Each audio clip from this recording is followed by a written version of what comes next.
Este podcast é uma realização O Historiante.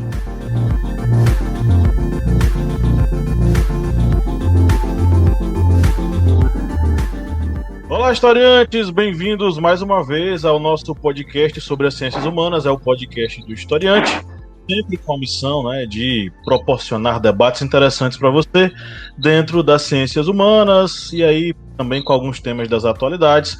Eu sou o professor Pablo Magalhães e comigo, como sempre, está aqui o senhor Kleber Roberto. E aí, pessoal, beleza? E o Márcio Fabiano. Olá, minha gente, tudo bem? Estamos vivos. Já é agosto, só faltam 4 meses. E a senhora Lídia Verônica. Olá! Estamos aqui mais uma vez para bater um papo sobre um assunto interessante, instigante, e recebemos mais uma vez aqui uma pessoa que já é de casa e, enfim, já tem cadeira cativa com a gente, é o senhor Rafael Lopes. E aí, Rafael? Professor Pablo, é uma honra eu, me sentir de casa. Confesso que eu realmente já me sinto de casa, já cheguei gritando aqui, e aí, meu povo, antes da gente entrar no ao vivo aí, eu já tô realmente de casa.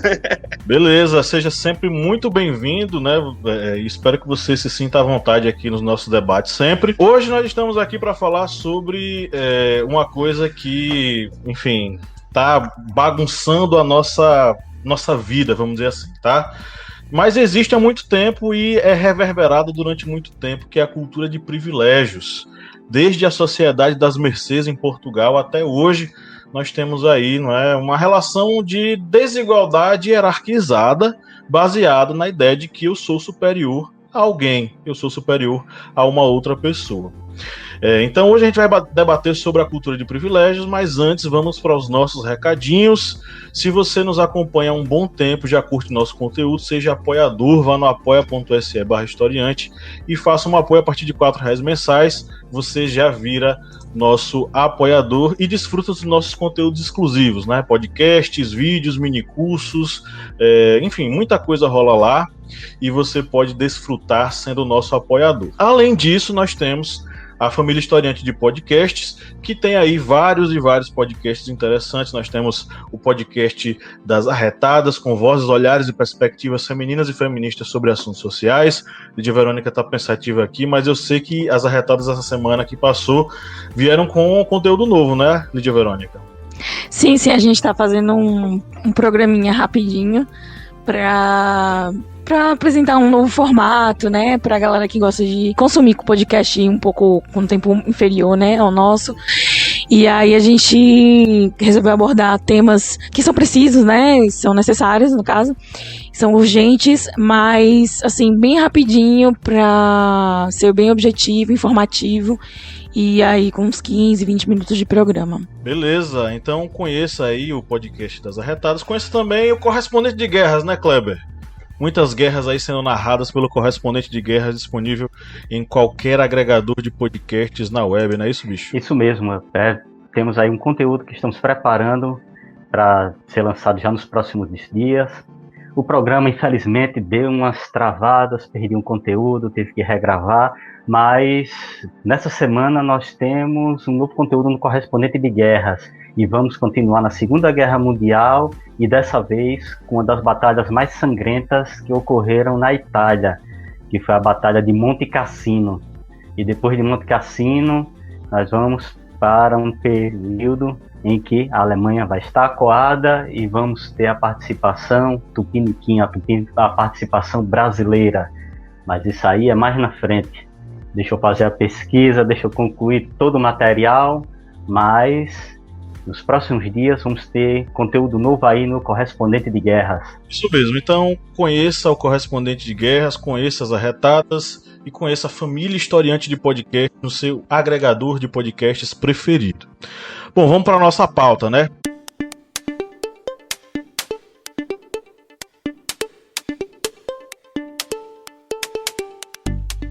Com quem você acha que está falando? A pandemia, apesar de todos os pesares, serviu para descortinar muita coisa. A desigualdade social em nosso país, por exemplo, foi exposta à carne crua para todo mundo ver, solidificando o abismo quase intransponível entre aqueles que têm algo e aqueles que estão despossuídos até mesmo da própria proteção contra o coronavírus. Uma ramificação disso ficou ainda mais evidente, se é que isso é possível, é a boa e velha soberba e superioridade de alguns indivíduos que, não aceitando serem chamados de cidadãos, encontram em algum possível motivo inexistente a fonte de sua superioridade em meio aos demais desavisados. Em Santos, um desembargador rasgou uma multa que lhe foi acertadamente direcionada por não estar usando a máscara. Segundo ele, um, entre aspas, analfabeto teria a ousadia de multá-lo, logo ele, um desembargador. Em São Paulo, um morador de Alphaville intimidou um PM que adentrava sua casa atendendo um chamado de violência doméstica. Ele disse: "Aqui é Alphaville, mano", alertou no vídeo amplamente divulgado nas redes. No Rio, um casal intimidou um fiscal que cumpria ordens de coibir as aglomerações. Levemente embriagados, não é justificativa alguma, deram uma carteirada inovadora. Cidadão não, engenheiro civil formado melhor que você. O mais cômico disso é que diante deles estava um mestre e doutor pela Universidade Federal Rural do Rio, em Ciências e Medicina Veterinária. Não vamos entrar no mérito das formações acadêmicas, mas vamos pensar. Médicos, advogados, juízes e engenheiros, e tem mais um monte de outras profissões, arrogam para si o direito de serem chamados de doutores. Vou dar agora uma alfinetada em Lide e Rafael. Bom, doutor é um título de formação universitária direcionado àqueles que defendem uma tese. E onde vem essa prerrogativa, então? Bom, Portugal durante séculos organizou-se no que chamamos de Sociedade das Mercês, onde quem pede algo, a depender de sua influência, tinha certos privilégios. Aliado a isso, uma vez elevado a Reino Unido e suas universidades, Dom João decretou que bacharéis, e direito era recorrente entre os formados, oriundos de classes mais favorecidas, recebessem o título de doutores. Era para fazer volume mesmo.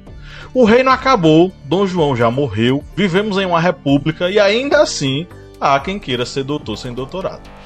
Vivemos ainda em uma sociedade de aparências, de síndromes de pequeno poder, de carteiradas em cima de carteiradas.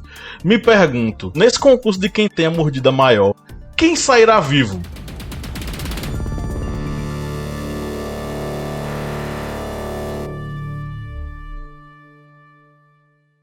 Aí eu abro a palavra para vocês. Rafael, começa você, que é o nosso convidado. Quem que vai sobreviver no concurso da maior mordida? Tá complicado, hein, professor?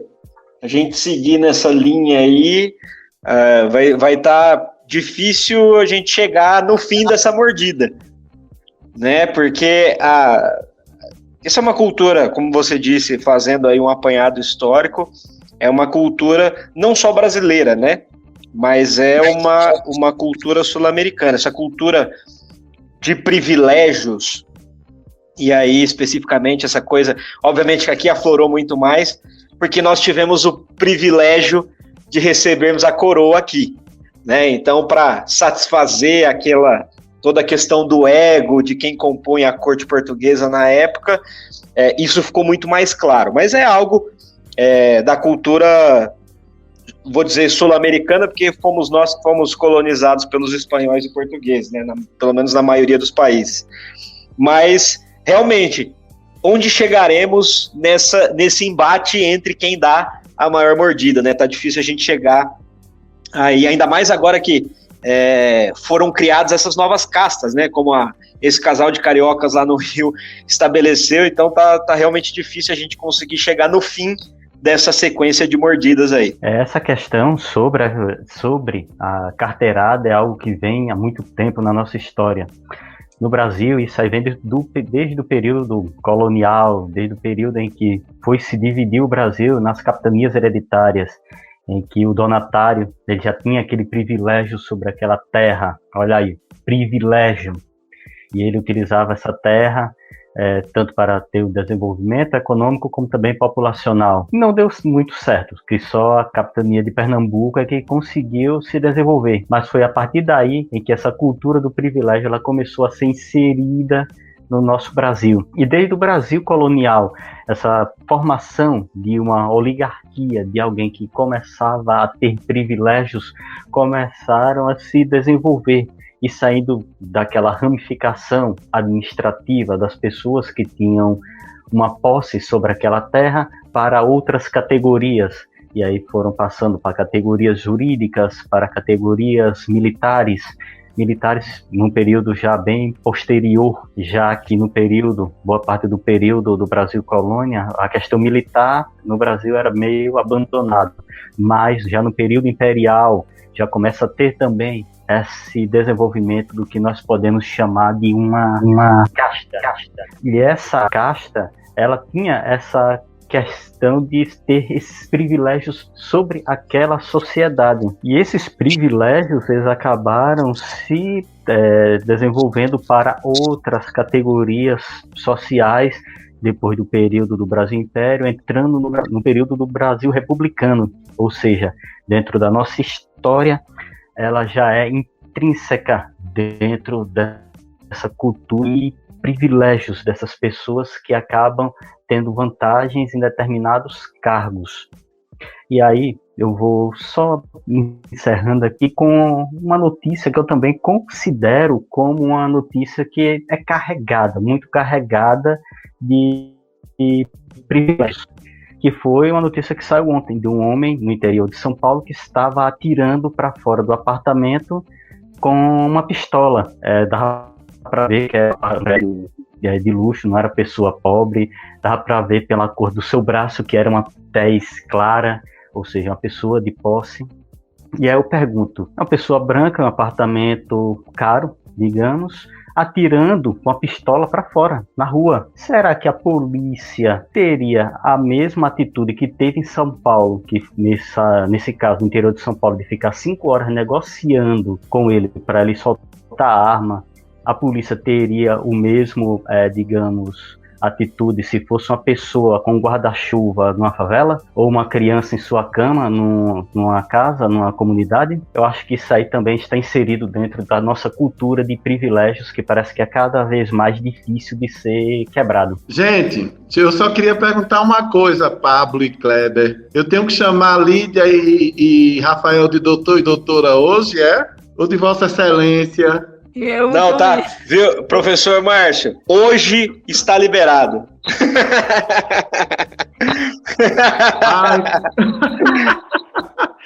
Gente, deixa eu falar uma coisa, ainda bem, deixa eu falar uma coisa, quando nós decidimos esse tema, 2 semanas atrás, né, menino e meninas, vieram tantas coisas na minha cabeça, nós fomos criados, na verdade, eu acho que essa cultura do privilégio tem que ter vários estudos sobre, porque concordo com o professor Kleber, realmente a classe dominante no Brasil, a elite, tem privilégios exacerbados, mas conseguiu, isso é que eu acho ruim, conseguiu incutir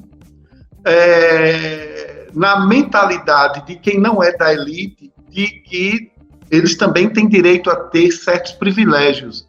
Não importam que estes sejam menores, sejam inferiores, mas todo mundo no Brasil quer ser um pouquinho a mais do que o outro. Outra história que merece ser contada.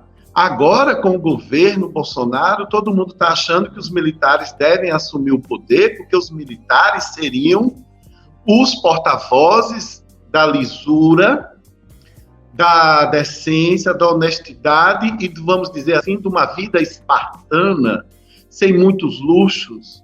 Vou contar uma pequena historinha. Meu pai era, durante muitos anos da vida dele, ele foi funcionário da Caixa Econômica Federal. E ele chegou a ser gerente da Caixa lá no começo dos anos 80, aliás. E nós morávamos em Paulo Afonso e vocês acreditam que naquele tempo, já no auge do governo militar, mas o governo militar já percebendo rachaduras, essa mania de privilégios era tamanha que nós, os filhos dos gerentes da Caixa Econômica, tínhamos direito a ganhar presentes no Natal. Então, naquela época, eram 3 filhos, né? Depois nasceram mais 2 irmãos. E nós recebíamos, minha gente, no todo Natal, e era cada brinquedo bom que só. Era tipo assim, um brinquedão top, certo? E imagino que teve um ano que eu recebi um conjunto de golfe, um taco de golfe com umas bolas de golfe, que eu usei 2 vezes, porque Nenhum colega meu sabia jogar golfe. E como é que se jogava golfe num quintal com mangueiras lá em Paulo Afonso? Isso era o governo militar. Este governo que ainda não teve suas histórias contadas, essa ditadura militar que não teve essas histórias de privilégio, porque a Caixa Econômica daquela época, indicada pelos militares, tinha vários privilégios. Papai saía de Paulo Afonso de avião, a Caixa alugava avião, saía pegando os gerentes para levar para reuniões em Salvador. Nunca se fizeram contas desses caixas. E aí você vai criando e minando uma Varig, classe... né? Hã? Na Varig, né?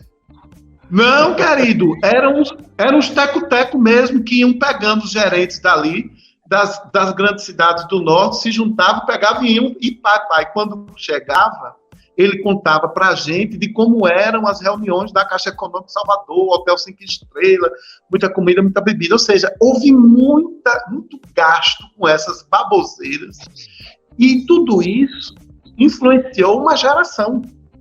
Nós somos os reis das carteiradas. E as carteiradas, tanto faz de senador, desembargador, de governador, de filho de ministro, filho daquele outro, como faz do cidadão médio mesmo, da classe mais pobre. Ele tem uma coisinha a mais, e se essa coisinha a mais for um status governamental, seja ele assessor de um vereador, assessor de um deputado, seja ele um segundo escalão de prefeitura, ele já se acha melhor. E falo isso porque durante 2 anos e 4 meses tive a oportunidade de gerenciar um órgão do Estado aqui na Bahia e, gente, olha, as carteiradas eram... Eu tinha que rir, porque das duas uma, eu ia rir ou ia pedir demissão. E eram várias carteiradas, né, que chegavam, olha, eu sou fulana, eu sou a irmã de ciclana, eu disse, como é que ele vai? Não, mas é porque eu tô aqui com minha filhinha, dá pra gente entrar? Eu disse, querida, não posso liberar o ingresso, como é que eu vou colocar você e sua afilhada, e como eu vou justificar o produtor da peça de teatro que 2 pessoas entraram sem pagar? Então, esse horror que vem de cima contaminou a todos nós. A todos nós. Eu já tive vontade de dar carteirada. É um negócio que é assim, ó, entendeu? É aquele susto, né, Lídia? A gente, tomei um choque. Volta, não, eu não posso fazer isso. É uma carteirada. Se eu chego num lugar, a gente tá famoso, agora minha melhor carteirada é ser do historiante, porque já estamos aí com quase 40 mil nos seguindo e aprendendo bastante. Mas a carteirada é aquela vontade de dizer, eu sou fulaninho, eu sou ciclaninho. Aliás, precisamos pensar nisso, Kleber. Acho massa, realmente, a elite do Brasil é terrível, é nojenta. Aquela mulher que disse para o funcionário do Rio de Janeiro, cidadão não, ele é doutor porque ele é engenheiro, amor, pelo amor de Deus. Tem 40 mil engenheiros civis no Brasil. Boa chega a ser brega, né? É cafona, é kit, mas é cafona, mas não é aquele cafona legal, aquele kit legal como Joelma do Calypso, não, que a gente rebola. É o cafona nojento, feio, entendeu? É feio. E eu quero encerrar falando que isso também tem muito a ver com o sentimento de nação. O privilégio, esse pouquinho que eu tenho para ser melhor do que vocês 4 aí, me faz dizer, eu até sou brasileiro, mas eu sou da área VIP. E eu queria aqui pedir desculpas a vocês, mas eu preciso dar uma grande carteirada, porque senão não ia ter graça, né, Pablo e Lídia? O meu padrinho é um padre italiano, certo? Que é afiliado de um cara que chegou a ser papa, ou seja, não era nem para estar conversando com vocês.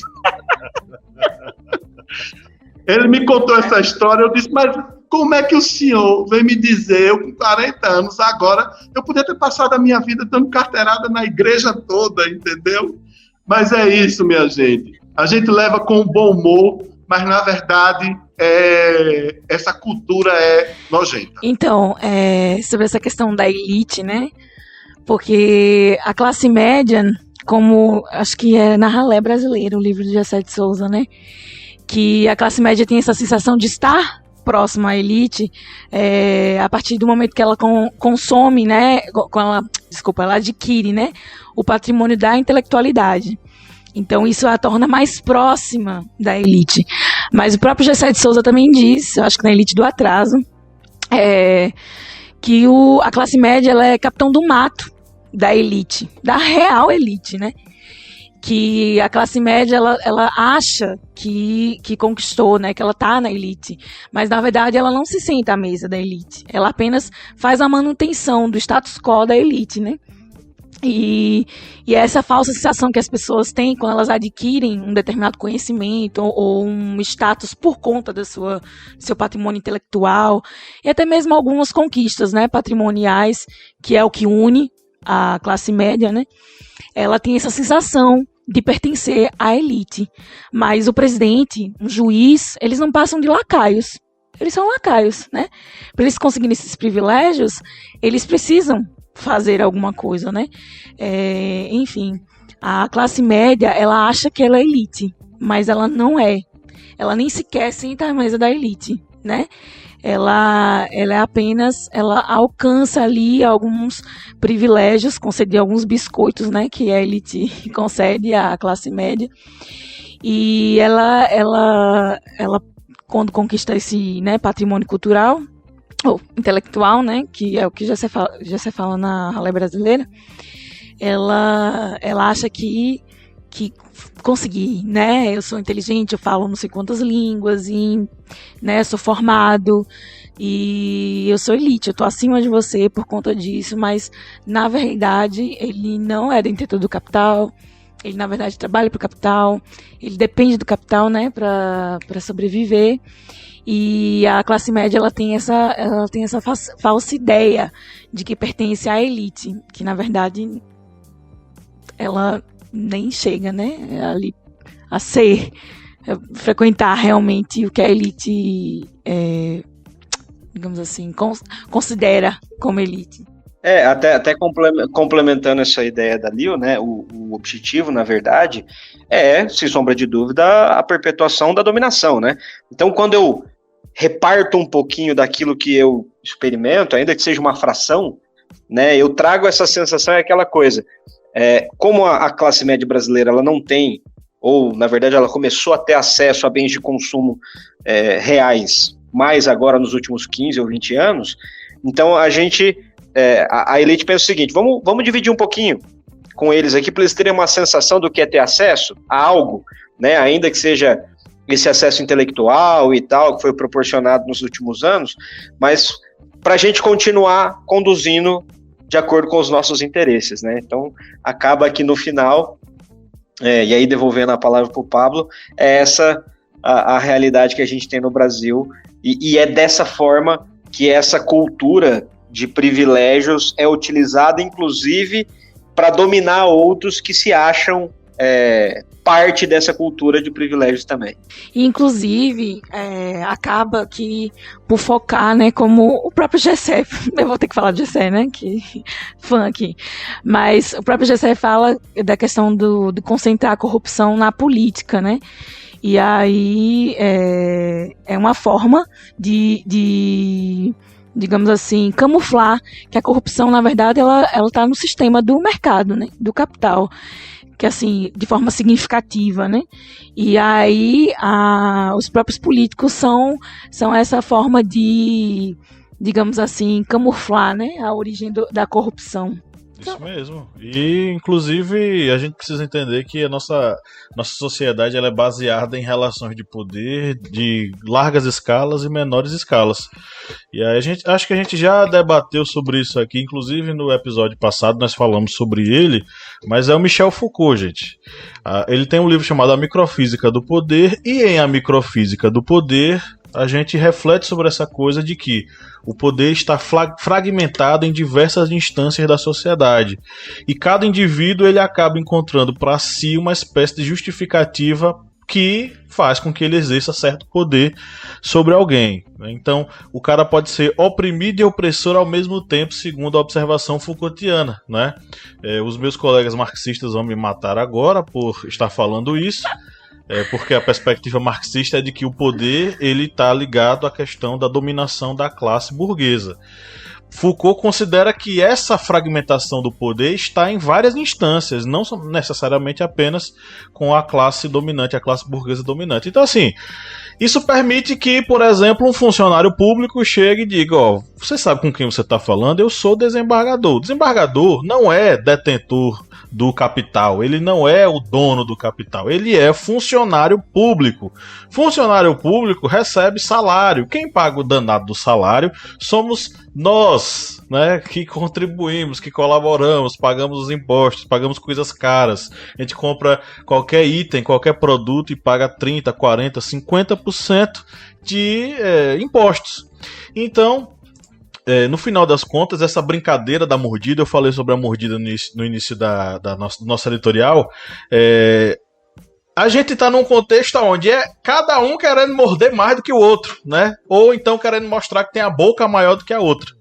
E no final das contas, na verdade, todos nós fazemos parte de uma mesma organização e de uma mesma sociedade desigual, aonde boa parte da classe média, que é uma classe que não é nem a classe rica, nem é a classe pobre, ela despreza o mais pobre e sonha em ser o mais rico.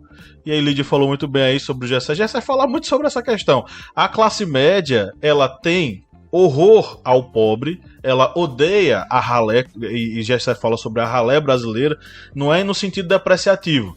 É pra chocar, inclusive, quem tá lendo, né? Quando ele chama de ralé, ele não tá chamando porque ele acha que é ralé, mas é pra chocar. A ralé brasileira, que é o pessoal que desempenha os serviços mais básicos da sociedade, ela é desprezada pela classe média, ao mesmo tempo em que ela sonha ter o padrão de consumo da classe dominante. E aí a gente tem essa coisa que a Marilena Chauí diz que a nossa classe média, ela é... sei lá, enfim, ela é um monstro, né? E a galera critica a Marilena Chauí e tal, a bichinha. Mas a Marilena Chauí, ela tem razão no que ela fala. A classe média brasileira, ela é reacionária, conservadora, e ela tá muito baseada nessa coisa dos distintivos sociais. Você sabe com quem você tá falando? Eu sou o advogado ou o juiz tal, eu sou o fulano de tal. E aí você cria uma relação de hierarquização na sociedade. E você sabe o que é interessante, professor Pablo? É o seguinte, que a distância social, financeira, de acesso intelectual e assim por diante, entre essa classe média e o que o Gessé fala de ralé, ela é muito pequena, né? Ela é muito pequena. Entretanto, essa distância econômica, intelectual, de acesso e assim por diante, entre a classe média e a elite é enorme. Mas a classe média tem o ledo ou a falsa conclusão, a falsa realidade de que não, de que eles estão mais próximos da elite do que da ralé que o professor Gessé comenta, né? Isso é algo interessante para a gente ver como a coisa é conduzida socialmente de uma forma em que as pessoas e a classe média de fato acreditam nisso. Estamos mais próximos da elite do que a gente está da ralé. Eu estou mais próximo do banqueiro do que da empregada doméstica que trabalha na minha casa. Essa é a consciência, o pensamento da classe média brasileira. E é isso que também fez a classe média repudiar o governo que trouxe aí, né, muitas políticas públicas, né, de acesso a universidades, né? Porque como assim você vai também ter acesso à intelectualidade, né? Isso é um patrimônio da classe média, né? Qualquer pessoa, você é qualquer pessoa, você não pode entrar numa faculdade, numa universidade federal. Você está roubando a vaga do meu filho, entendeu? Então acho que é por isso que ele se refere à classe média como a elite do atraso, né? Uhum. E é interessante que assim, não é só com relação a esse acesso intelectual e o acesso às universidades, né? Mas a gente vê aquelas frases assim, Exato, e aquelas frases bem... que retratam essa elite do atraso, né? Do tipo, nossa, os aeroportos estão parecendo rodoviárias, né? Nossa, mas como assim? Fulano tá querendo viajar para fora do Brasil. Né? A mulher exatamente. Do Exato. E uma contradição louca, ela, esposa de um nordestino que sofreu pra caramba, vira pra alguém no aeroporto e diz, aqui tá cheio de nordestinos, de pobres, olha só a xenofobia. Agora a rodoviária tá cheia de gente da classe média, usar todo mundo. Gente, então, eu agradeço muito a ela, viu, Pablo? Fala. Eu agradeço muito a ela, porque por causa desse comentário nojento, uma empresa de ônibus que tem aí em Petrolina colocou a sua área VIP. A gente chega lá para comprar uma passagem, tem ar-condicionado, cafezinho, certo? Rapadura, adoçante e água. Eu adorei. Agora as rodoviárias estão parecendo aeroportos.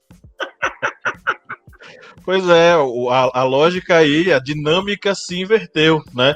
Mas, basicamente, a ideia que a gente tem que refletir e pensar é o seguinte, essa sociedade hierarquizada vamos pensar no seguinte, se hoje a gente tem um cara que vai lá e dá a carteirada, olha, você sabe com quem você está falando?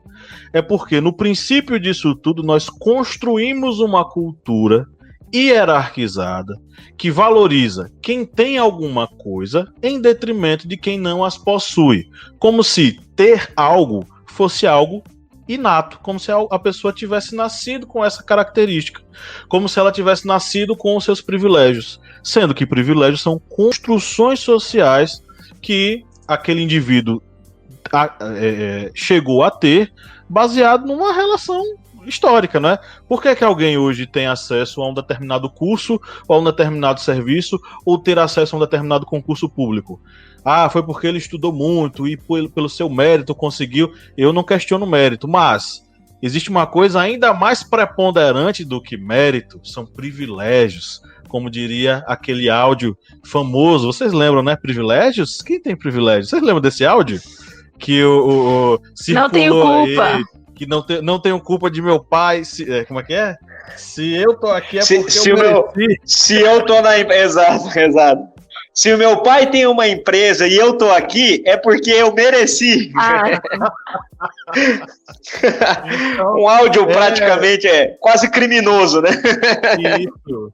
E a gente também... E aí, lembrar o seguinte, essa mesma sociedade que o cara dá carteirada é uma sociedade que bate palma para, por exemplo, uma Betina da vida, que teve o caso da Betina, de um fundo de investimento que disse, eu ganhei 1 milhão em um ano. Meu Deus. Começou com 500 mil? Isso. Então, e aí a gente bate palma porque é um modelo que a gente deseja, é um modelo que a classe média deseja, é um modelo do privilégio, é um modelo da riqueza, é um modelo da mocinha loirinha que diz que ganhou 1 milhão em um ano e tem 18 anos, não sei quantos anos ela tem, deve estar com 30 agora, porque esse ano já valeu por 5, né, 2020, 5 anos se passar em 2020, na verdade. Só no meio do ano, né? E tem mais 5 anos aqui, o próximo semestre. Passando a limpo. Enfim, galera, vamos agora para o nosso primeiro quadro. Rafael, largue agora todas suas conexões aí com qualquer coisa que seja que possa lhe permitir pesquisar. Kleber Roberto, sempre com sua cara de pau, pegando seu celular. Largue o celular, Kleber Roberto. Vamos agora para o nosso quadro Passando a Limpo. O prêmio de hoje, queridos e querida, é uma nota de R$200 com vira-lata caramelo. Olha só, que beleza, que bacana. Top, tá? Não, hein? É um prêmio maravilhoso. Não sabemos ainda, pode ser que o Ministério que o Banco Central altere aí a nota e seja realmente um vira-lata caramelo, hein?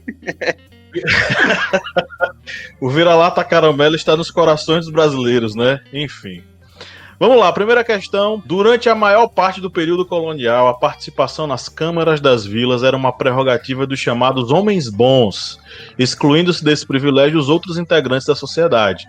A expressão homem bom dizia respeito a Alternativa A, homens que recebiam a concessão da coroa portuguesa para explorar minas de ouro e de diamantes. Alternativa B, senhores de engenho proprietários de escravos.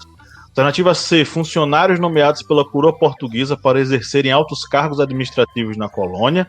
Ou alternativa D, homens considerados de bom caráter, independentemente do cargo ou da função que exerciam na colônia. E aí, galera? Alternativa C. Eu vou de B. Eu vou de alternativa B também, viu? B, né? Todo mundo de B, Márcio vai de C, né? Isso. Ok, ganhou a maioria. Alternativa B, alternativa correta, Márcio. Tá? Líder, Porque Rafael, é aquela... Não aceito. Você sabe com quem que você tá falando? Exatamente. Eu sou afilhado de um afilhado de um papa. Nossa! Meu Deus! Os homens bons restringiam-se a uma diminuta elite de pessoas comprometidas com o projeto colonial lusitano. Desse modo, somente os proprietários de escravos e terras é que tinham poder de representação política entre a população colonial. Durante muito tempo, nem mesmo os comerciantes teriam essa via de participação, que sempre foi renegada à população nativa e os escravos africanos. Questão número 2. Entre aspas, não se enxergam como servidores públicos, mas como casta, disse Frederico Normanha Ribeiro de Almeida sobre, alternativa A, o episódio do desembargador que rasgou uma multa pelo não uso de máscaras em Santos. Alternativa B, o engenheiro civil do Rio que humilhou o fiscal sanitário. Alternativa C, morador de Alphaville que esbravejou contra policial militar em sua casa. E aí, galera? Eu fico com a letra A, né? Letra A. Eu também. Letra A. Eu tô na A também. Todo mundo. Porque ainda... Eu ia falar, ainda que não fosse essa frase, ela se encaixaria também, viu, professor Paulo? Pois é. E aí, vocês viram, né, o vídeo, né? Eu não preciso nem dizer. Foi o desembargador chamado Eduardo Siqueira, do Tribunal de Justiça de São Paulo, foi gravado enquanto chamava de analfabeto o guarda municipal que o multava por não usar máscara, né? Olha a audácia do cara. E era obrigatório por decreto municipal, né? Então, ele queria estar acima da lei. É interessante que esse episódio específico, ele demonstra como essa cultura do privilégio, ela é não só existente, como efetiva, né? Fizeram um levantamento sobre os processos administrativos do desembargador, né, do Eduardo Siqueira, e ele tinha dezenas de processos administrativos. Ou seja, esse comportamento, inclusive, ele foi filmado num outro episódio similar em Santos também, fazendo a mesma coisa. Então, a gente percebe que a cultura não só existe, mas ela se consolida, tá? Ela acontece reiteradas vezes e ela demonstra que, de fato, ela é bem efetiva. Que ela está aí, ela não só existe, como ela está apta a ser utilizada e reforça-se nos indivíduos, inclusive, não só a vontade, mas o ímpeto de utilizar, né? Afinal de contas, eu venho utilizando, tem dado certo, né? Só não contava, talvez, com essas filmagens e a repercussão que isso trouxe, né? Hoje em dia, com o celular, rapaz, é aquela coisa, né? Nada fica encoberto. As coisas, elas vão pra rede e... isso aí, a gente tem a plena certeza que acontecia regularmente anos atrás. Com certeza. Quando a conectividade não era tão acessível. Hoje em dia, então... né? Uma coisa... Exato. A professora Lilian Schwartz, num artigo da Globo sobre essa questão da cultura de privilégio, estava até lendo hoje, e ela fala exatamente isso, né? Que a única diferença não é que as coisas não aconteciam, é que antes a gente não tinha capacidade de tão rapidamente, com tanta qualidade, porque tem esse fator também, né? Os smartphones, a gente tem aí o precursor como o iPhone 7, ou talvez o que mais popularizou a tecnologia até o de 2007, né? Então a gente está falando basicamente de 13 anos, mas nos últimos 2 anos, 3 anos, a gente tem uma qualidade absurda, né? De imagem, de som, então as coisas são muito, muito vívidas, podem ser captadas muito rapidamente, assim por diante. Então tudo isso, na verdade, está sendo escancarado, e a gente tem o segundo fator que, ao mesmo tempo que a gente vê vários problemas, né, que as redes sociais têm trazido, elas também têm trazido benefícios como esses, né? Esse tipo de material, quando ele surge, quando ele vaza, quando ele vem para a realidade, ele não é mais monopólio da grande mídia. né? Ele é compartilhado aos milhões em redes sociais, YouTube, em minutos, né? O episódio ontem, os vídeos ontem de Beirute, lá do incidente que aconteceu, do acidente que aconteceu lá em Beirute, minutos após terem sido registrados, aqui no Brasil a gente estava recebendo nos grupos de WhatsApp. Então, realmente, quase é uma cultura real, que existe. Exato, quase em tempo real. Então, é algo que esses indivíduos, que antes podiam ter acesso, inclusive, à grande mídia, assim por diante, não conseguem mais controlar. Né? Uma vez compartilhado, foi embora, e aí a gente já tem outros fenômenos, cultura do cancelamento, e a coisa vai embora, a coisa vai forte em cima disso. Certeza. Vamos para a última questão. De acordo com a teoria de Marx, a desigualdade social explica-se pela distribuição da riqueza de acordo com o esforço de cada um no desempenho do seu trabalho. Alternativa B, pelas diferenças de inteligência e habilidade inatas dos indivíduos determinados biologicamente. Alternativa C, pela divisão da sociedade em classes sociais decorrente da separação entre proprietários e não proprietários dos meios de produção. É letra C, né? Letra C. Letra C. Letra C, né? Tá todo mundo dizendo C? É letra C mesmo. Pela divisão da sociedade em classes sociais. Classe social, resumidamente... É C de comunismo, viu? É C de comunista. Resumidamente, a resposta virá em breve. Resumidamente, classe social é o agrupamento de pessoas que dividem condições materiais parecidas, né, ligado aí à posse dos meios de produção, ou seja, máquinas ou fábricas que produzem bens de consumo. Isso quer dizer que a condição econômica tem profunda influência sobre as formas de diferenciação das classes sociais. Hoje, só Márcio não vai ganhar essa nota de R$200 com o vira-lata caramelo tão desejada por todos vocês. Edição não especial. Faço questão, eu só utilizo euros. Ah, é? Então tá.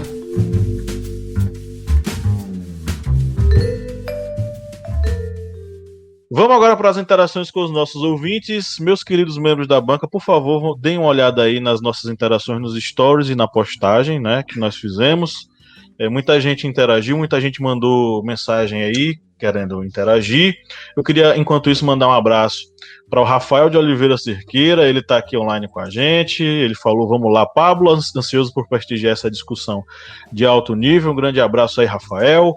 Flávio Santos, nosso apoiador, está aqui, né, interagindo com a gente mais uma vez. A gente brinca que o Flávio Santos é o nosso apoiador número 1, está com a gente há muito, muito tempo. Flávio, a casa é sua. Estamos com saudade de seus áudios, volta a mandar os áudios aí pra gente que a gente passa aqui.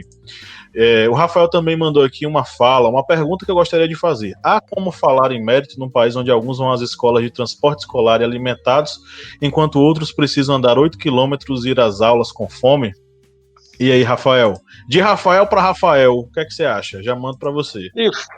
Professor, de forma alguma, né? O Brasil... E eu falo mais, né? Eu, assim, tenho tentado pensar, porque eu acho que ainda existem algumas pessoas de boa intenção achando que meritocracia é algo possível, né? Mas eu não encontrei ainda algum país em que isso possa ser uma realidade. No nosso país, mais ainda, né? A gente tem realidades muito discrepantes. Esse exemplo que ele deu, andava 8 quilômetros, eu vi casos de moradores de área rural do Amazonas, Pará e assim por diante, que era coisa assim de andava 20 quilômetros, mais 1h30 de barco e assim por diante para chegar numa escola com, obviamente, uma estrutura precária. Então, tentar conceber a possibilidade de meritocracia, de que que haveria qualquer tipo de disputa justa nesses termos, é um absurdo, né? É um desprendimento, uma ausência de empatia e de leitura da realidade, conceber a possibilidade de que isso seja aplicável no nosso país. É impossível. O meritocracia é o conto de fadas dos liberais, né?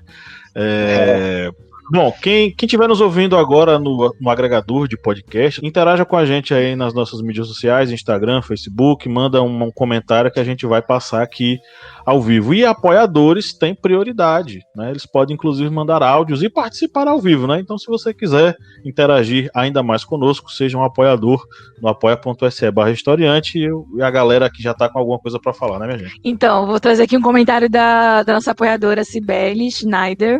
Ela é de Santa Catarina, e aqui ela falou: o que é educação? Qual o propósito de um ensino de qualidade? E eu vi isso em outros questionamentos, né?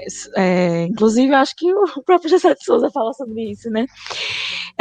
Gasta-se muito, né? Com educação, tenta, né? Colocar filhos em escolas que sejam caras, que lhe deem contatos caros, né? Que você frequente esses ambientes da elite por meio da educação, né? No entanto, a educação ela se limita ao conhecimento, né? Ela não ultrapassa isso, porque acabam se tornando adultos intelectuais e mal educados, como a gente pode ver o desembargador, né? Então, assim, realmente é um questionamento. O que é educação? Porque ela, nesse caso, ela só se limitou ao conhecimento. Vamos aqui para o comentário do nosso apoiador também, professor Alan Chaves. E Alan Chaves mandou o seguinte, que eu acho que é a frase que está recorrente aí na nossa sociedade. Ele mandou, e a frase de ordem é: você sabe com quem está falando? E professor Alan, infelizmente, eu acho que é a frase que está na ponta da língua daquelas pessoas que se acham que estão numa casta superior. Muitos desses utilizam esse argumento sendo funcionários públicos que recebem o seu numerário, o seu salário através dos impostos pagos pela população, também de políticos que são funcionários do povo, que em 4 anos podem ser substituídos tranquilamente através de um pleito, de uma eleição, e muitos destes se utilizam desse argumento. Como você sabe com quem está falando, e muitas vezes esse que está dizendo, você sabe com quem está falando, é nada mais nada menos que um empregado daquele que está utilizando seu cargo para humilhar, para diminuir em determinados momentos. E é interessante que a gente fez aqui no bate-papo uma relação sobre essa questão da cultura de privilégio e assim por diante, muito ligada a essa questão da aquisição, da posição social e assim por diante. Mas a gente percebe que isso também está intrinsecamente ligado a essa relação com o público, né? Numa outra participação que nós tivemos aqui, que a gente estava discutindo sobre essa questão da relação do brasileiro com a questão do público, né? De entender que o público é dele e tal, aquelas coisas que o professor Raimundo Faoro fala lá nos Donos do Poder e assim por diante. Isso está intrinsecamente ligado, essa cultura do quem, você sabe com quem você está falando, ela acaba sendo ligada intimamente a essa questão de entender que o cargo, que a investidura pública, ela é dele, né? E por ser dele, ele pode fazer, ele pode dispor, dá bem entender. Além disso, ela está muito ligada também não só a essa questão da relação do público, a relação do privilégio que acaba gerando privilégios financeiros de acesso e assim por diante, mas também com relação à aplicação da lei, né? Então, quando alguém diz, você sabe com quem você está falando, ele está dizendo o seguinte: você sabe com quem você está falando porque a lei não se aplica a mim como ela se aplica a você. Então, toma cuidado com isso, porque a lei, ela não é igual para todos nós, tá? Para mim, ela é um pouquinho diferente, seja pelo meu status social, seja pelo meu poder aquisitivo, seja pela minha cor de pele e assim por diante, né? Então, são várias linhas em que essa cultura ela aflora, ela se consolida e ela é exercida pelos indivíduos. Temos também um comentário de outro apoiador, que é Marcelo Raulino, e ele mandou o seguinte, que é aquilo que nós debatemos no início deste podcast, que é evidências da nossa cultura estrutural elitista, que diz sim aos privilégios e não a luta por direitos. E, Marcelo, realmente, infelizmente, a nossa cultura está intrínseca em nossa cultura, infelizmente, essa ordem dos privilégios. E, infelizmente, por ter essa cultura dos privilégios, determinadas pessoas, determinados cargos, funções, terem estes privilégios sobre outras pessoas da nossa população, aqueles que estão ali lutando por seus direitos são reduzidos, eles são humilhados, eles são deixados à margem da sociedade. Isso porque, dentro dessa estrutura social formada no Brasil, quem tem o poder, quem tem o status, tem o direito de fala, ele pode argumentar e agir, muitas vezes da forma até como quer, até fingindo porque se acha numa casta superior. E aqueles que estão lutando por seus direitos, por fazerem parte de uma população que é marginalizada e não faz parte daquele bojo de pessoas que dominam a nossa sociedade, eles são, infelizmente, tidos como arruaceiros, vagabundos, pessoas que estão ali só para causar tumulto. Infelizmente, é esse o olhar que a nossa sociedade tem com relação a essas lutas de classes e lutas sociais. Vou mandar aqui para Márcio, de um dos nossos seguidores, também comentou aqui no post da publicação, né, do assunto. Ele fala que o Wellington Sindor, ele faz direito e história. Acho que é do Rio, não consegui descobrir, gente, enfim. Quando o poder, a inteligência a mais, o sucesso superior não é usado para ajudar os outros, ele não serve para nada. Ninguém é ninguém sozinho. Comente. Márcio. Olha, querida, adorei esse comentário. Sabia? Ninguém é ninguém sozinho. Vocês sabem que eu sou uma poliana, né? Eu vivo de esperança. Já falei aqui para nossos seguidores e seguidoras, a era de Aquário está chegando, tá certo? Essa porradona que nós estamos vivendo aí, de ignorâncias, nojeiras, você sabe com quem está falando, cara pálida, vai se acabar. Lamento muito pelos e aquelas que não aproveitaram o momento para evoluir espiritualmente. E volto a dizer, inclusive eu estava aqui me lembrando, já que Rafael mora em Brasília. Brasília, a sede, né, a meca do você sabe com quem está falando, já foi criada de maneira nojentinha. Por quê? Os operários nordestinos, maranhenses, que vinham do norte também do país, que construíram Brasília, não foram homenageados logo no início, depois da inauguração. Ainda eram chamados de candangos. Os engenheiros, os arquitetos, os cargos, os servidores públicos de bom nível, todos eram, sei lá, brasilienses. Mas quem construiu, quem carregou tijolo nas costas e levantou tudo aquilo, toda aquela maravilha idealizada por Oscar Niemeyer, não é? Era chamado de candango. Cuidado, um dia você é engenheiro civil, mas na outra existência você pode vir candango. Rafael, eu vou mandar mais uma para você, essa do Daniel Gatti, nosso seguidor lá de Santos. Ele sempre interage com a gente. Um grande abraço, Daniel, eu sei que você está ouvindo a gente. Ele falou o seguinte, essa cultura, né, dos privilégios, ela está institucionalizada desde a época colonial e cada vez mais enraizada no corpo estrutural brasileiro. Aí eu emendo com a seguinte pergunta, em cada cidadão, quer dizer, não é cidadão, né, não pode chamar de cidadão, em cada um desses privilegiados habita um senhor de engenho do período colonial? Mas, professor, sem sombra de dúvida, né, porque a gente discutiu aqui em quase todo o nosso encontro, justamente isso, a gente percebe uma cascata de, você sabe com quem está falando, né, em cada um dos seus níveis ela vai se desdobrando, e é uma realidade, as pessoas buscam encontrar de fato esse senhor de engenho, né, encontrar ali quem que será que vai estar subordinado a mim para que eu possa exercer essa espécie de dominação, né? Essa espécie de demonstração de poder e assim por diante que a gente tem visto. Então acaba que, sim, dentro de cada um, de cada brasileiro, né, de todas as classes, tem sim um senhor do engenho. Posso ir no Pinga-Fogo, Pablo? Eu ia... Não, ainda falta mais uma? um comentário aqui do nosso seguidor, Igor Souza, que eu achei interessante. O @Thomas Cavendish, com SH5. Bom, ele fala aqui, fundamento das elites perversas que comandam o país.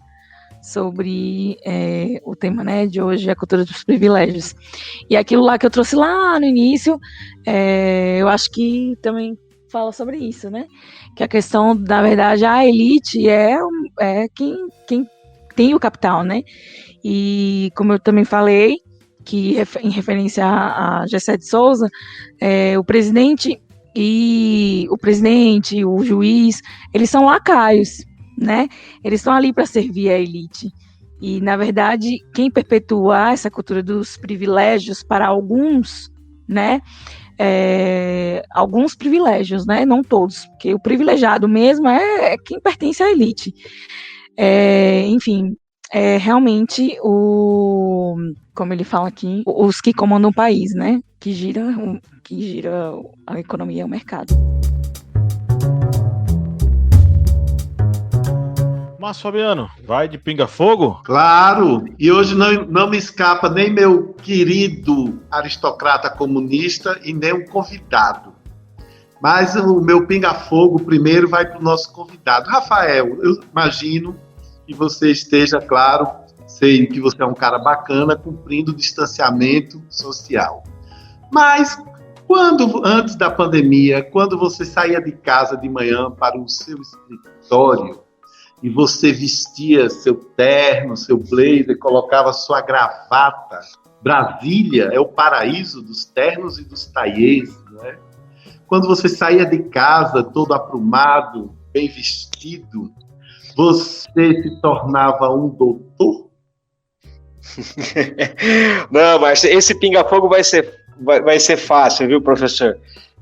Uma coisa que eu sempre tentei tomar o máximo de cuidado possível foi essa relação entre o título de doutor, ainda que, como bem esclareceu o professor Pablo, né, essa questão, ou na verdade vou até dizer essa pecha de distribuir o título de doutor para engenheiros, médicos e advogados, lá da época do Império, não foi revogada, tá? Mas a gente, obviamente, eu tento ao máximo possível me distanciar disso. Acaba que dentro da prática forense a gente tem um hábito, né, de se referir a colegas, juízes, promotores, outros advogados, assim por diante, como doutores. Mas, para mim, eu dispenso o uso. Quando o cliente chama doutor, eu falo, não precisa falar de doutor não, Rafael mesmo. Então eu procuro me afastar do título, porque eu ainda não tenho doutorado acadêmico. Então, quem sabe um dia, quando tiver o doutorado acadêmico, eu vou autorizar. Não, aí agora pode falar doutor, porque, de fato, o título agora existe. Se eu soubesse disso, nem tinha falado com você, achando que estava falando com o doutor.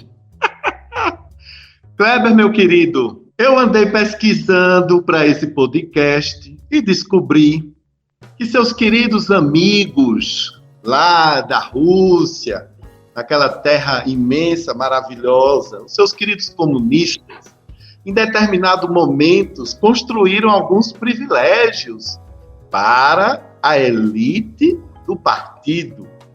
Entre esses privilégios estavam as dachas, as famosas casas de campo, que as autoridades, né, os grandões lá do PC tinham direito. Inclusive, a de Gorbachev foi construída por 20 milhões de dólares da época, né? Fica na Crimeia e foi construída com dinheiro do Estado. Quando a Revolução Comunista chegar no Brasil e você se tornar um membro da elite, você vai morar numa dacha e eu, esse aristocrata falido, terei direito a lhe servir nessa casa de campo aqui no sertão?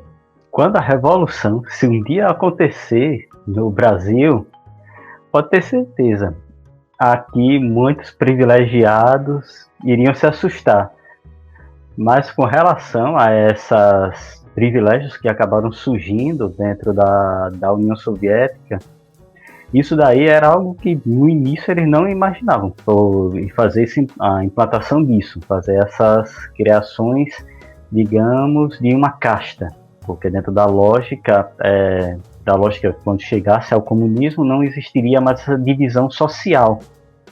É até um ponto que os anarquistas batem nos comunistas, dizendo que no final o comunismo acabaria criando uma casta. Já os anarquistas não, eles achavam que o poder deveria ser todo popular. Mas isso aí dá até uma minipédia, acho que o professor Pablo depois até desse aí. Mas se ocorresse algo aqui no Brasil, com certeza eu não queria estar na elite não, eu acho que eu preferiria ficar no meu canto mesmo, sossegado, porque esse negócio de dar carteirada nos outros é gente que não tem nenhum pingo de educação, acha que os outros têm que servir essa pessoa por causa de uma identidade dentro da carteira. Sem dúvida, e na verdade é só mais um exemplo que reforça a ideia de que privilégios existem em quaisquer sociedades, sejam elas comunistas, socialistas, sejam elas capitalistas. Ideais não moldam, os ideais não moldam a realidade, ou moldam de certo modo, mas a realidade tende a ser mais bruta do que a ideologia tende a, enfim, dizer, né? E acaba, né, professor, que essa coisa do pertencimento e de se demonstrar importante em algum nível, né, que acaba originando esse tipo de comportamento, é algo humano, né? Então, independente de ideologias, de filosofias, de campos econômicos, infelizmente isso é intrínseco ao ser humano, né? Então tá ali, por isso que a gente precisa se educar no sentido pleno da palavra, né? Humanizar a educação, que a nossa educação seja essa educação mais humanista, que leve em consideração o outro, para que a gente não permita que essas vontades ligadas à índole humana, que elas se exacerbem, né? Que elas aflorem com mais força do que a gente deveria permitir que elas aparecessem, né? Isso mesmo. Queria agradecer a todos vocês que interagiram conosco, e lembrando que se você quiser interagir também, mandar uma mensagem pra gente, é só acessar nossas mídias lá, o Historiante, seja no Instagram, seja no Facebook, seja no Twitter, e mandar uma mensagem lá, interagindo com o tema do podcast. A gente faz a leitura aqui, vai ter o prazer de ler sua interação aqui com a gente. Dicas culturais. E a gente vai entrar agora para as nossas indicações. É o momento de a gente indicar o que seria bacana para essa galera que nos ouve e nos vê nesse momento. Lembrando que nós temos aqui desde alunos do ensino médio querendo passar no vestibular, a colegas professores e demais áreas, né, que estão aqui, de história, de filosofia, de direito, a galera aí bem variada que está aqui sempre interagindo com a gente. Eu vou dar logo a minha sugestão. Sugiro que vocês, primeiro, mantendo a sugestão da semana passada, leiam A Microfísica do Poder. Eu sei, é uma leitura um tanto pesada, mas quem sabe se você começar com um resumo bacana que tiver na internet e depois indo aos poucos lendo o livro, você possa compreender. Mas é interessante porque Foucault, ele fala sobre a questão da divisão desses poderes e como eles estão encapilarizados na sociedade e como o opressor e o oprimido podem ser a mesma pessoa ao mesmo tempo, né? Olha que bacana. E eu sugiro também que vocês assistam um filmaço que eu geralmente passo nas minhas aulas de História do Brasil, que é o filme Quanto Vale ou É por Quilo, produzido para a TV, mas passado nas telonas também.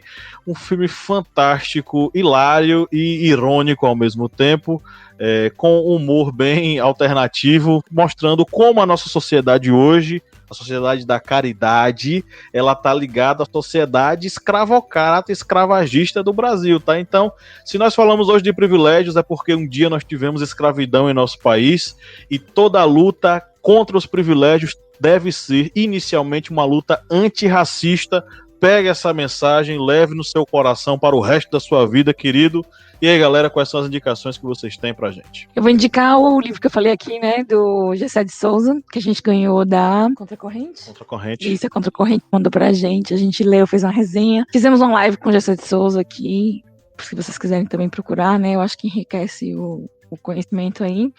Vou indicar esse livro, A Ralé Brasileira, do Gessé de Souza, e também vou indicar o filme Parasita. Vamos lá, falando em privilégio, eu assisti um filme que me deixou... Fazia tempo que eu não vi um filme que me deixava incomodado, e me fez pensar durante uma semana inteira eu fiquei pensando nesse filme, com a cabeça pensando no meu privilégio, né? Como homem heterossexual e assim por diante. Mas eu vi um filme com a minha esposa chamado Vida Invisível, tá? Da Fernanda Montenegro, Carol Duarte.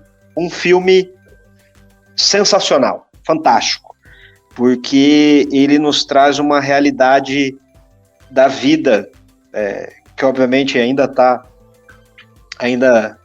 é a realidade de muitas mulheres no Brasil, mas me fez pensar, me fez refletir que a realidade daquelas mulheres do filme, muito provavelmente foi a realidade das minhas avós, de gente que eu convivi muito perto, e a gente vê isso de uma forma, ao mesmo tempo, tão banal, muito profunda, uma crítica a esse machismo que a gente vê em todo o Brasil, em todo o mundo, na verdade, né, mas na sociedade em geral, e me fez refletir muito sobre isso. Eu fiquei muito pensativo, já venho há um tempo tentando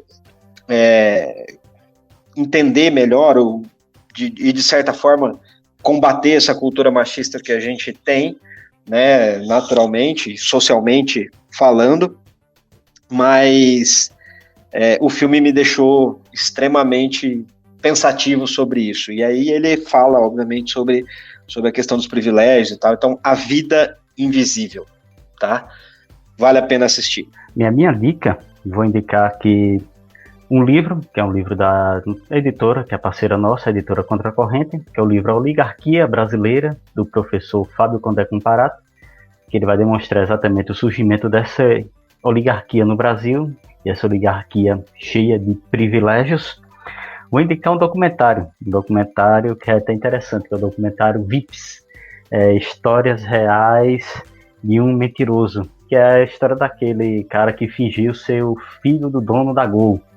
Isso aí você vê ele na festa, e vai ser entrevistado, todo mundo começa a rodear ele, sendo ele um mentiroso, um golpista, mas que através de sua persuasão conseguiu dar aquela, digamos, entre aspas, carteirada em todos que estavam ali naquela festa, porque ele começou a ter privilégios ali naquele momento.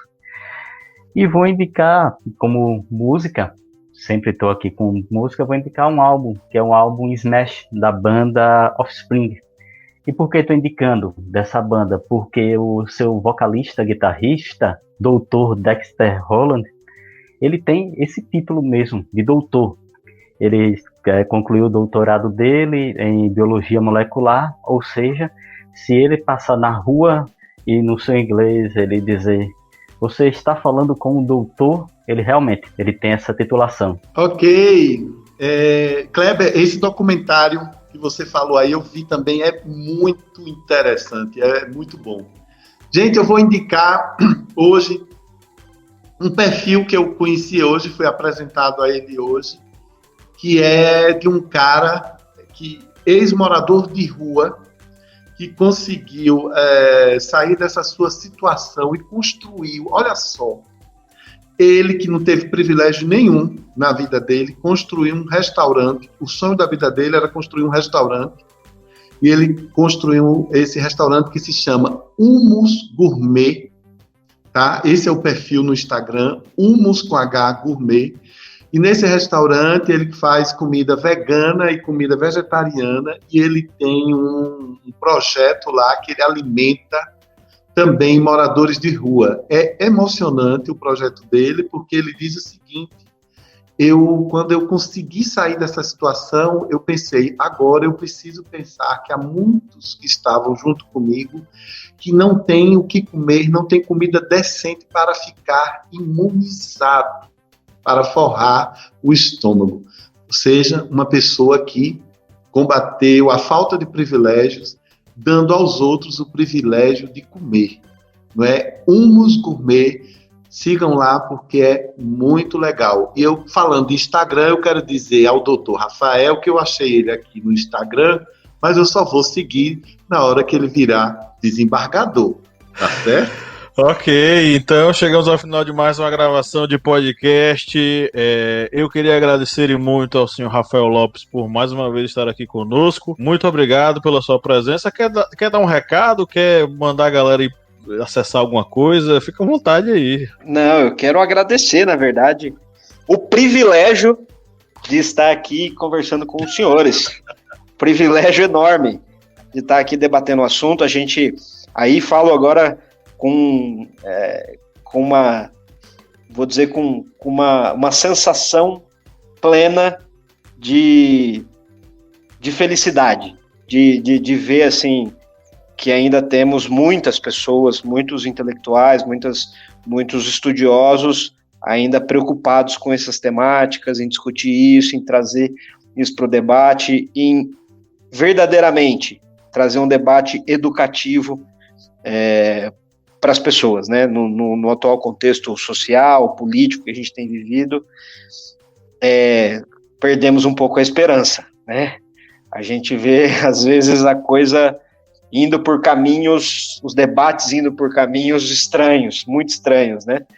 E aí, um lugar como historiante é um oásis do conhecimento, porque a gente chega aqui e sabe que o debate é de alto nível, não deixando a ciência, obviamente, de lado, né? Mas reforçando o pensamento científico e de forma humana, né? Pensando que esses problemas sociais que nós temos no Brasil e temos no mundo todo, eles podem ser vencidos através dessa educação, né? Da verdadeira educação, aquela que ensina de forma a trazer completude, né? E não meros conhecimentos técnicos, né? Então eu fico muito feliz, muito honrado e privilegiado de estar aqui com os senhores e com as senhoras. Essa fala de Rafael agora eu vou colocar como trailer do nosso podcast lá no Spotify. Então vai ficar tocando toda vez que alguém entrar. Vai ser a primeira coisa que a pessoa vai ouvir. Rafael, querido, brigadão. Meus queridos colegas de bancada, minha digníssima esposa Lídia Verônica. Foi um prazer mais uma vez gravar esse podcast com vocês. Márcio, você quer falar alguma coisa? Fala. Olha, deixa eu te falar uma coisa. Você veja como um tema como esse toca tanto a gente, né? A mim foi um dos temas que mais me comoveram, porque assim, eu me lembrei da minha infância de privilegiado, naquela loucura de receber presente de caixa econômica, porque meu pai era gerente. Só nós, éramos 3. Eu, Margarete e Lígia, que tínhamos direito a receber. Os outros filhos dos outros funcionários não recebiam. Tinham essas maluquices, né? E acaba encerrando, dando essa dica desse sujeito que eu espero que quando eu puder ir a São Paulo, eu vou lá nesse restaurante, porque quando a gente vê um cara que foi morador de rua, consegue sair e transforma o seu restaurante num espaço onde você pode ir lá também comer, e essa comida é paga por outras pessoas. Cara, eu só me lembro do tempo quando eu era católico e cantava no coral, que tinha uma música que era assim: eu acredito que o mundo vai ser melhor quando o menor que padece acreditar no menor. E eu, parafraseando Gonzaguinha, que eu gosto muito de falar, eu acredito na rapaziada que segue em frente e segura o rojão, né? Então, galera, chegamos ao final de mais uma gravação. Um grande abraço a todos que nos acompanharam até aqui. No 3, vamos dar um tchauzinho coletivo, gente. 1, 2, 3. Tchau! Tchau!